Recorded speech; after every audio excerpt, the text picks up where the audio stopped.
This is E&P Reports from Editor and Publisher Magazine, the authoritative voice of news media since 1884, serving newspapers, broadcasts, digital, and all multimedia news publishing.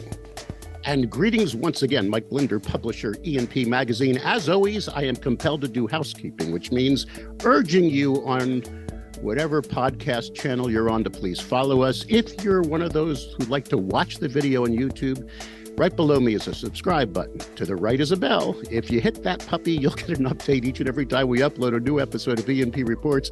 Ken Doctor, I consider a friend. Ken, may I call you friend? We've known each other for yes, decades. Do you remember where we met? No, where was was it Vorarlberg, Austria. That's right. I was working for the Austria guy. Austria guy, Rus Publishing. Russ. Augen. His name was Eugene, but Augen Rus. Eugen. Eugen. And the Red House. He took you to the Red House for dinner? Yes, it's a restaurant. It's nothing more than that. I'm on a shirt. That's where we did meet the first time.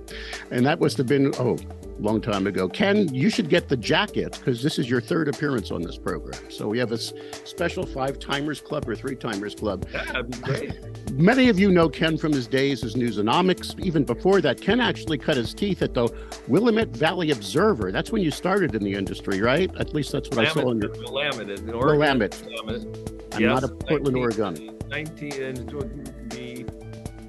Boulder Daily Camera, St. Paul Press, Pioneer Press. Then you became one of those digital pioneers working for KR and consultant, well-read. And now, of course, you are in you're going to move into your third year at Lookout Local in Santa Cruz, which we'll get to in a moment. Sitting next to you is someone new, Ashley Harmon. You're the new director of sales and marketing. Ashley, your background is mostly nonprofit. Am I correct? Working in fundraising and that kind of stuff, or do I have that wrong?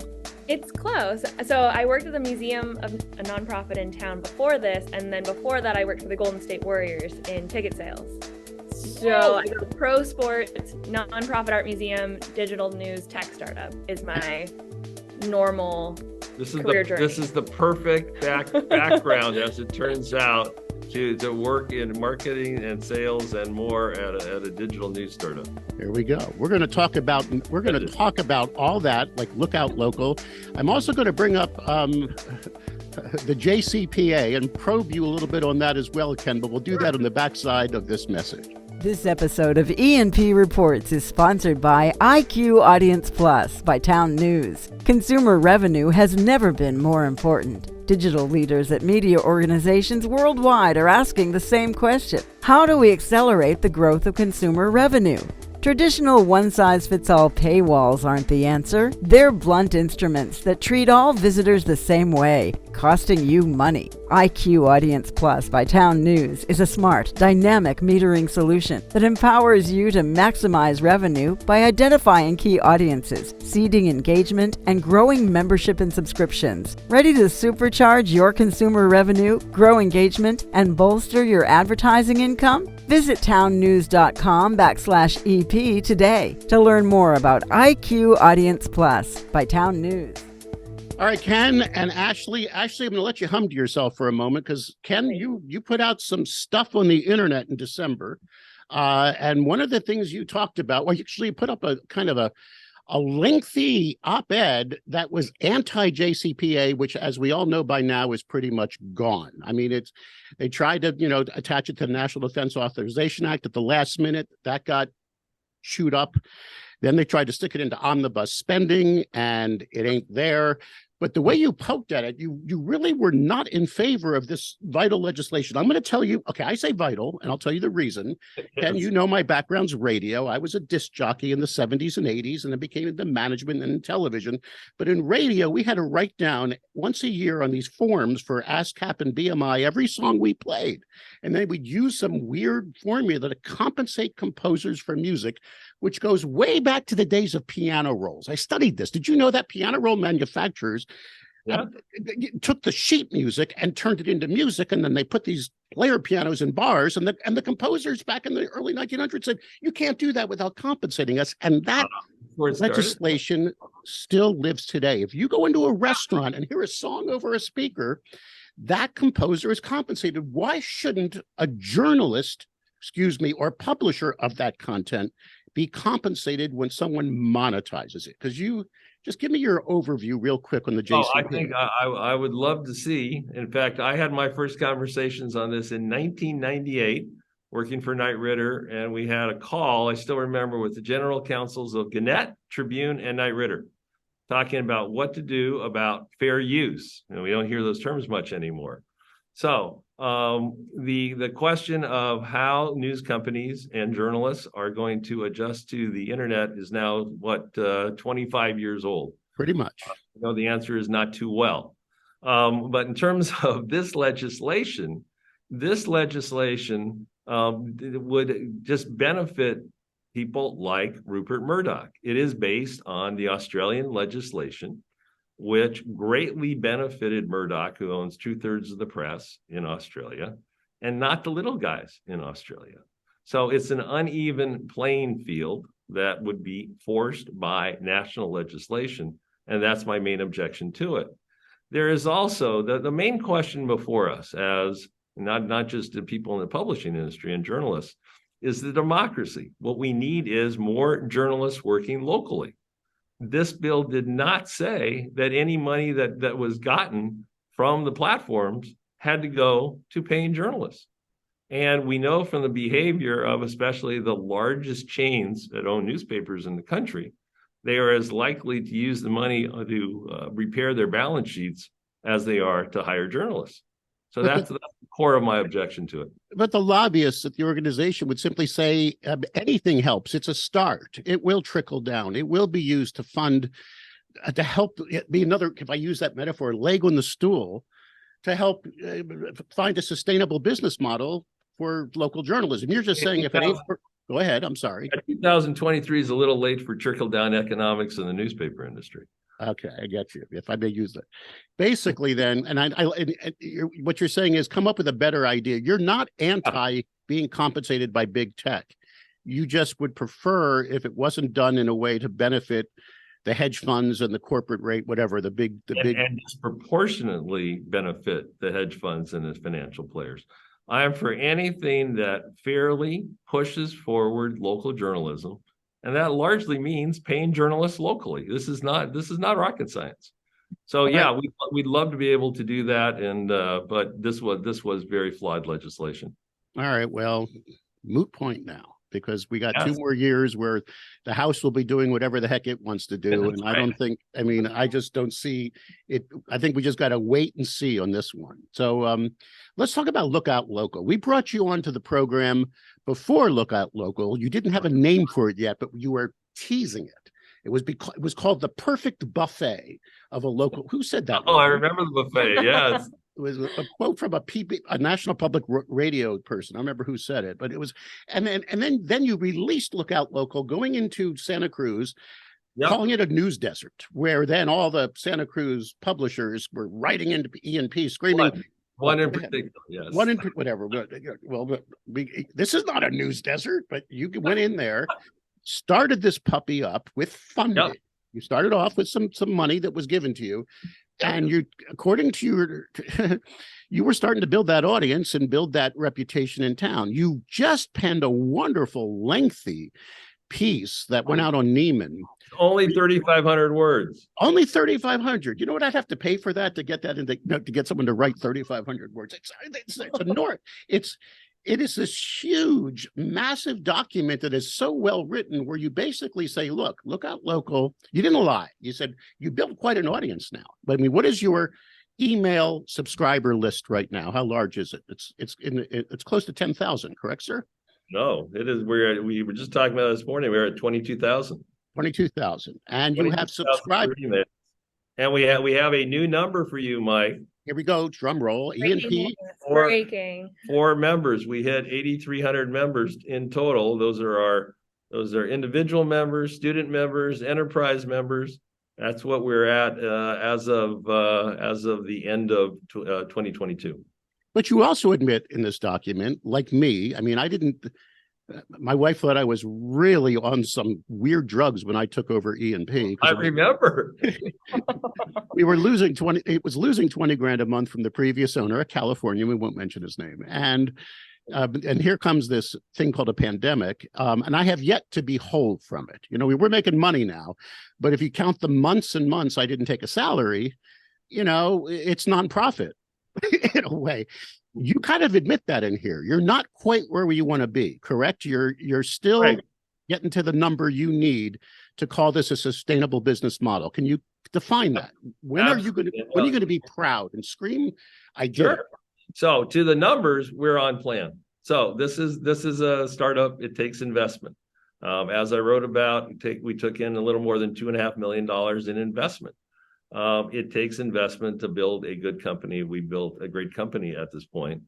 And our goal has been from the beginning, and we are on track to get to profitability by the middle of next year. That's still our goal. We hope to get there. We're on track, which is great.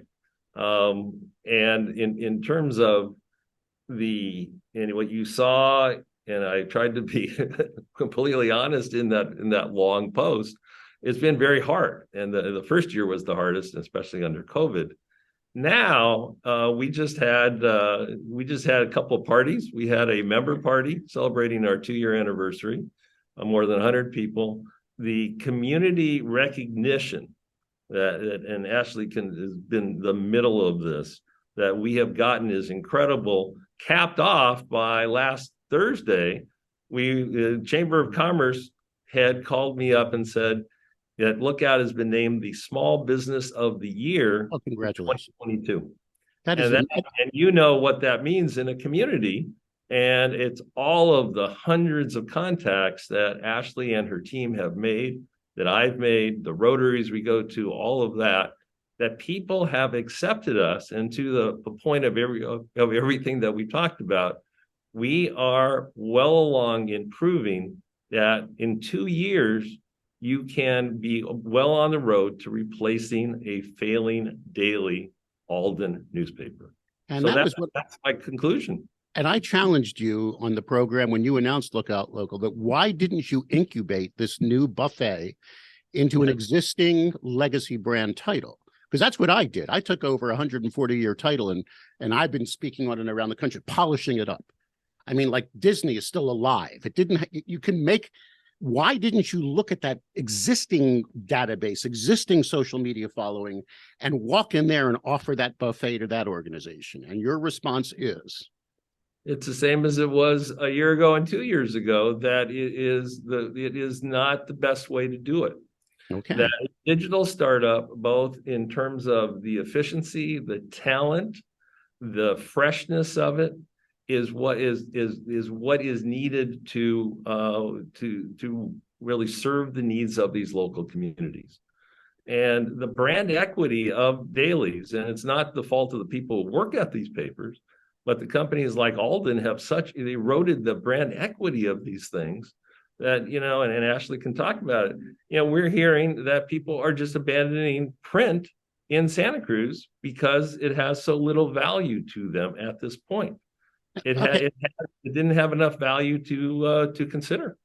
You talk about, okay, let's swing it over to Ashley now, the new director. Well, not new, but you're a newer year and a half. And I want to point out that she's taking on additional responsibilities, which we'll be announcing next week, in terms of growing the business both here and nationally. You care to tell us, or is it embargoed, sir? I mean, go over to Ashley first. We'll get Ashley, let's talk about you. You are in charge of revenue. Your job. When I read Ken's piece here, like we at ENP, whenever anyone asks me for a rate card, I go, what? We don't just sell off a rate card. You're a partner. We're going to work with you and find whatever solution. What do you want? Do you want to increase your brand? Do you want to increase your top of mind awareness? Or do you want instant leads and contacts? I call it the 3 C's: clicks, calls, customers through the door. Tell me what your needs are. And if our audience fits those needs, and can I help them work with you? This is how we start every dialogue. We have a rate card. I never look at it. I don't even know what my rates are, for that matter. Seriously, because why would I look at that thing? It just doesn't make any sense to me. We'll work with our partners. You're looking for partners. Ashley, tell me your ethic when it comes to marketing advertising into this. I still call you a digital startup. What is, when you're approaching the street, what are you doing? Well, we're really focused on those relationships, same as you. You want to build that rapport and you want to hear what their focuses are. A lot of businesses in Santa Cruz are smaller and they don't have a robust marketing team. People are wearing many hats and you want to make it as easy as possible for them. So, for example, one of my favorite partners that we just added on is Shoppers Corner, a local grocery store, been around for 80 plus years, family owned, looking to get just more brand affinity and get out to the younger generations and just show and tell their story. We've taking that all in. We do our promoted content, which is separate from the newsroom, but it's a great piece on the history of Shoppers Corner. They're butchers, for example. We did some Instagram reels for them where we filmed content with their butchers and engaged so well. And they loved it because it's something that just like he doesn't have the capacity for. He's one-man band running marketing, inventory, all of it. And so we can make that easier and effective because we have that audience for them.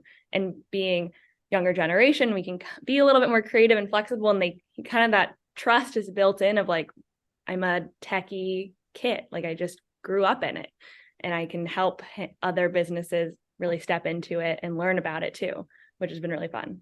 Oh, so now some would, everybody has to make definitions in our industry. Some would say you sold a digital service there, which I define as something, when someone says we sell digital services, it means we don't care about the core competency, which is building audience. We don't work against our audience. We're going to build a website. We're going to manage your social media. We're going to buy you search engine marketing. Are you guys acting like a digital agency, or does everything circle back to the audience that you build at the facility? I mean, where's your head at when you're meeting with an advertiser? So I really do, when Jed and Ken kind of like handed this off to me back when I started, of like, we want the user experience to be so high on our site. We don't want it to feel cluttered or overwhelming. We want it to be hyper local. Like it is local business owners talking to local people. That is the ethos of it. And it's easy to explain. And people see it because they read it now and they're seeing businesses that they recognize and people that they recognize right on it. So we do call it our Lookout Content Studio, where we will help partners build the ad creative and we give feedback and we help write the stories. We create the video content, things like that, that package it up as an easier conversation starter of like, don't worry, like you don't need to be an expert in our audience. Like let us be the experts that you lean on to then tell your story best. So you got a whole team of full-time fulfillment people? I mean, how do you build all this creative? Yeah, a lot of it has been, we work with some contractors and then we have our team in-house with some intern help. We have some part-time folks that are sales and day-to-day like coordination. And we've been, again, it's still a startup and we're all wearing like many hats and you just kind of figure it out per partner. Like, what do we need? And then if I make a promise, right, you're going to deliver on it. And we try to go above and beyond for our partners. But it's been really fun to step outside the box of like, yeah, you could hook up an ad on the site. It's great. But what if there's like thinking bigger and to your point of like clicks, calls, or customers in the door? One of my favorite partners, she just said she wants cookies in mouths. That was all she wanted. And I was like, Pretty okay, simple. We can do that. Like we have our student groups and we are on campus and we're activating like all these collaborations with clubs and groups and student groups. And we're like, we will get students to eat these cookies. And that was all they wanted, right? And it was like a win-win because we had students engaging with Lookout. We had them learning about their free memberships and how they can tap into our student newsletter that comes out every Friday. It was just this huge collaboration. They were stoked. We were happy. Like it was really exciting to be a part of and very simple. Cookies. It's so funny when I do basic media sales training. I don't mean product training. I mean, I do basic media sales training. Yeah. I've been doing it for like 25, 30 years. I always say it's reach and frequency. Number one is what audience do you wish to attract? And let me find it for you. That's reach. And frequency is one-hit wonders don't work. You have to be there consistently to build that message across. And let me just add to that, Mike, let me just add to that. I mean, the interesting thing, and you saw me highlighted in this last column, is that I see so much in the digital news startup world, the focus on reader revenue, which we also strongly believe in, but people really aren't putting that much energy into advertising. And then the conferences started back up, and I go to these conferences and I say like, well, we're doing this. And they'll go like, yes, it has potential. And go like, no, it doesn't have potential. It has reality. And this idea that, we heard in the industry that Google and Facebook have taken all the local advertising and that we can only focus on reader revenue is a big problem. So the combination, this is just business, and it's small business. It's diversified revenue streams. Well, there you go. Let's do the speed dating round with your bullet points, then from your manifesto, if I could say that you wrote for Nieman. Number one, be patient and aggressive. I hear aggressive here. I hear that you guys are out there. Are you aggressive and patient? Yeah. I mean, there's no question. Ready, shoot, aim. Were you at the NAB conference the NAA conference where Guy Kawasaki lectured us? Like it was 2002 or 2001. He screamed at the industry, "You'll never make it," because at Apple, we don't think as much as you do. You're always thinking about getting it ready for the press. It has to be perfect. And at Apple, we fix it, then we ship it. I love that line. We ship it, then we fix it. I mean, excuse me, I got it backwards there. It sounds like you're always finding new paths and being aggressive. But then you said, number two, you keep diversifying revenue streams. Now, here's the percentages you published in Nieman. Yeah. So the lady to your left is 50% of your revenue, advertising. You're not running around going, we're a nonprofit, we're member revenue. You're gonna maintain that leg of your stool. 35% membership and 15% targeted philanthropy. Is that pretty much what you think is a good business model to sustain journalism?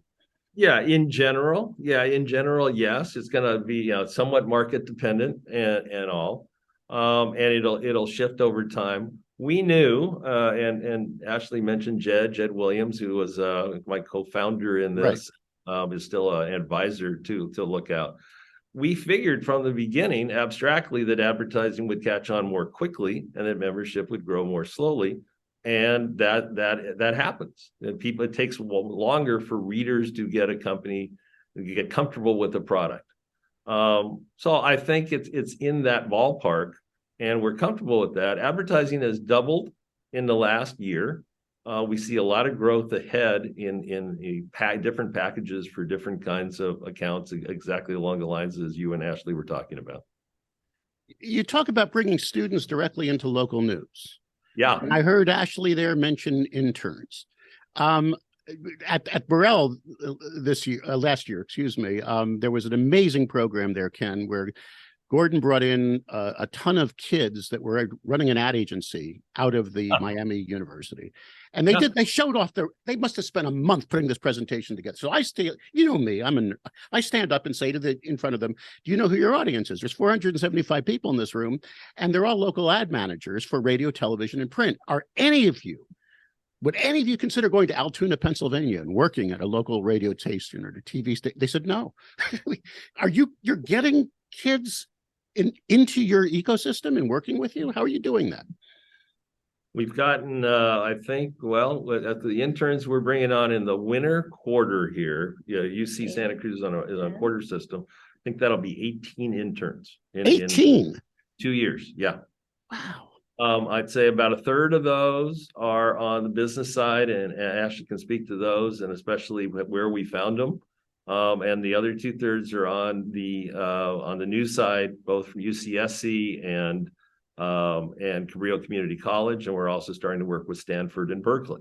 So they're there. What is the secret sauce there, Ashley? Where are you finding these people? Well, we have a wonderful relationship with the best business economics major at UCSC, and they have a field study program. And getting that first intern was a grind, and we had to be pretty consistent with we're a new brand, new company, like totally new internship, getting it out there. But now that we've had a couple students go through, it's the word of mouth. They had a really great experience, and they were able to have tangible projects to work with a range of the team and actually report back that they learned things and they weren't just twiddling their thumbs in a back corner. And then the program manager of the internships and field study, she just keeps recommending us because students have such a great experience and come back actually learning the business instead of just in their own little silo. I just add the key word, and it is really true, and we knew this to some extent, but I'm amazed by how fundamental it is. It's relationships. So you heard, as Ashley described it, you have to take the time. You've got to find the people who are running the programs. That's who where the understand what you're patience going to do. comes Oh, in. that's the patience. That's the patience, because I have props with people, the patience. we're not everyone's top priority, but if we are friendly and we show up and we help where we can and we are as thorough and true to that relationship and true to our mission as possible, it does come through. And the number of interns is also tied to UCSC's a quarter system. So it's 10 weeks. It's a go, like right off the mark, time to go, because it's over in an eye, right? Let me hit another bullet then. Planning is great, but it's a lot of improv. Ken, what does that mean? It means that people often don't act on our schedule, that things that we think are great ideas might be good ideas or poor ideas, and that things that we are not sure of catch fire. And so you got to really pay attention to that and adjust on the fly. Yeah, I agree. It's hard to do I'm trying to put together next year's plan, and I can't do it because I can't tell you what next year's going to be like at this moment. You got to move and change and jive. You just got to fail. That all gets down to the people. So I wrote in there, we got 15 full-time people. That's a lot for 15 full-time with benefits. 15 full-time people, 10 in the newsroom, 5 on the business side. That's where the investment came in. And I really believe that scale and size is important, but then the people who are in it relate to that improv. So our readership is across the board by age, which is exactly what we wanted. And there's six different decades in our workforce. I, unfortunately, am the oldest. We have in the newsroom 140 years of journalistic experience. That doesn't include any of my time. It is that combination of the people and the energy and the relationships that you can do. All the numbers are really important, but it's that combination of people, energy, and relationships that really has driven it to this point. Yeah, diversity across ages and eras is so important as well. And that's why you dovetailed planning is great with team building takes time, I assume, because that's where you put a lot of energy. Democracy is local, sir? What is that? I mean, obviously, I understand what you're trying to say, but you said one of the points is democracy is local. Democracy is local. We look at all of the yelling on national TV and cable shows, and people pretend that that's the world. It's not the world people live in locally. Right. And the ability that we've seen with the civic community here, who of course take to a product like ours first, is amazing. And what we are doing is, like we had during the election campaign, and we put everything into that election and it paid huge dividends. We did 3 in-person campaign forums, and we're having these politicians tell us there is no other place we had to talk to each other in public, and we did Zoom on them as well and segmented it. It is getting those relationships. We are building a different kind of local discussion and democracy, and we have an opinion section to do that every day as well. That's core to our mission. Hyper local. Okay, this one hit at home because I'm having the same challenges with ENP. The tech stack is still unnecessarily hard. I agree. Ridiculous. It is like so hard for me to get everything to work together in one happy system between CMS and how I'm handling my customer relationship management and accounting and getting it all into one place. So you're experiencing the same challenges, right? It's hard to have an easy and simple way to keep the tech working for you, correct? Yeah, it is. It's hard for us. I mean, the CMS partners, the LA Times, very good. We work with Piano on Access. We moved over from Pico. That's good. But you got to make that connection. You got Parsley, which is a really good analytics one. And then we got to make that connection. And, Knight Foundation is one of our original funders, and they're still working on this issue of the tech stack. Now, it should not be with us needing all to focus on generating revenue to pay journalists. We shouldn't be having to focus time on making the systems work with each other. We're at that challenge now because we use our CMS and we push dynamically our newsletter stuff. But I am so I think my emails have to be perfect, that I have to go in and fix the HTML before we send it off, because it ain't, you know what I mean? And I'm just going to myself, why can't I just in my CMS? Because what you do in a magazine is different than what you want to do in an email. But you should have separate places for headlines, because it's and art. I mean, I want this art for this. I could go on forever, but you know, it is what it is, right? But well, and everybody has that problem. You know, we work pretty closely with Memphian and Block Club and Baltimore Band.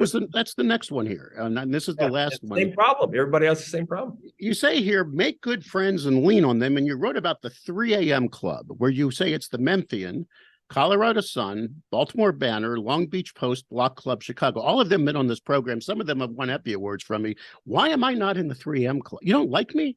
I mean, why are you just have this private club? We have a special rate for you. Okay, there you go. But you actually share on your own. You're not parts of these associations and meetings and all that kind of stuff. You built your own little. We share anecdotally. We'll do some some group calls we've done. We've shared data. We're just planning right now, as in fact doing it this morning, our next get together, probably in Santa Cruz, as we have the nicest weather in the winter, to talk about it and see how much more closely we want to work together. The problem is that we're all working 80 hours a week. So on something like the tech stack, everybody has that same issue. But what could we do together, for instance, in shared resources is a good question. What distinguishes this group is that we are all intent on replacing failing daily newspapers in our markets, and we're big enough to try to do that. Some are for-profit, some are nonprofit, but all very aggressive and ambitious. I don't know. I don't think the difference matters. Membership is membership. I've been screaming. Right. Yep. I've been screaming that. I mean, when I was in Maine, and my name up there was Mike Lawrence, and I was a DJ for years, and I was doing TV. I was the fundraiser for public television. They used to bring me in the 90s to do those breaks. And there would be phone banks behind me, right? And you got to make those phone rings over the 8 or 10 minutes. And I look at that camera and I just guilt them. What would the world be without Big Bird? Where would you be without McNeil Laird? I mean, get the mug and the CD set. I mean, it was just over and over. I think you could offer the video of that as a premium. There you go. There it is. But I wanted to ask now, because I've been ignoring her, you've been eating up the time here a little bit. Ashley, do you have a 3 a.m. club? Because Ken brought in a revenue czar outside the industry, which I don't think is bad. I have seen some very successful people in media sales who come from other forms of sales to give it a whole new. So who do you lean on? I mean, do you have anyone within media, outside media, that you like to get ideas from, or what groups are you on? May I ask? Yeah, well, I have done marketing for Santa Cruz County now for 8 years in sales and marketing roles. And so for my Golden State Warriors experience, it's the minor league that's in Santa Cruz. So it's very boots on the ground, small partnerships, and building that community. It's amazing the connections I've made from selling season tickets in Santa Cruz to now the business owners that I talk to day in and day out that are now partners. And it's the community that we're in, relationships, and everyone is separated by 1 degree. And those are the people that you consistently kind of go back to, and they're actually friends. And you talk to them about what they're seeing and what their struggles are. And I keep it in my mind of for when to come back with a good ask, right? And you're coming back with something that adds value and not added work, but it's something that can help their business, and knowing what they're missing and how Lookout can help. And coming from the museum nonprofit, I was in charge of our year-end giving. That is, all I was trying to do was reach Lookout readers, right? Civic minded. There are people that care about Santa Cruz County, and they're invested in a way that they show it by showing up every day to read our content. That's the market that local nonprofits should be talking to, and being able to share that experience. And I was like, these are the people that are giving to nonprofits at year end.